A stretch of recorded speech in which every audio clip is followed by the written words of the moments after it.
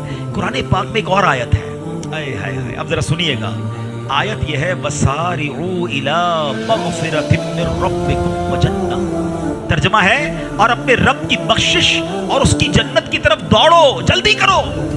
اللہ اکبر۔ اعلیٰ حضرت کے والد مولانا نقی علی خان علیہ رحمت الرحمان نے بڑے کمال کے مدنی پھول عطا فرمائے۔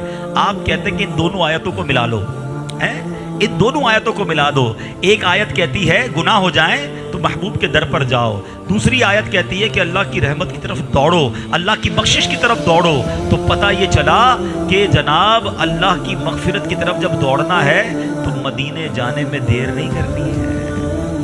ہاں گناہ ہو گئے بس اب دوڑو مدینے کی طرف۔ آپ کہتے ہیں جلدی پہنچو، وہاں تمہیں مغفرت کی خیرات ملے گی۔ سبحان اللہ، پتہ چلا کہ قرآنی آیات کا مطلوب یہ ہے کہ بندہ مدینہ پاک جانے میں جلدی کرے، جتنی جلدی ہو سکے وہاں پہنچنے کی کوشش کرے۔ جنہیں اللہ نے استطاعت دی ہے، جو طاقت رکھتے ہیں، وہاں پہنچ سکتے ہیں، مدینے جانے میں سستی نہ کرے۔ جب بھی موقع ملے، جب بھی موقع ملے، آقا کی برکت، جب بھی موقع ملے نبی پاک کی بارگاہ میں حاضر ہو جائیں، مدینے جانے میں سستی نہ کرے۔ اور جس کے پاس استطاعت نہیں ہے، جس کے پاس مال و دولت نہیں ہے، ظاہری اسباب نہیں ہے، اسے کیا کرنا ہے؟ حاضری مدینہ کا شوق بڑھائیں، حاضری طیبہ کی تڑپ بڑھائیں، دعا مانگا کریں، رویا کریں، انشاءاللہ ان کی بھی حالت سنور جائے گی، ان کا بھی بلاوا آ جائے گا۔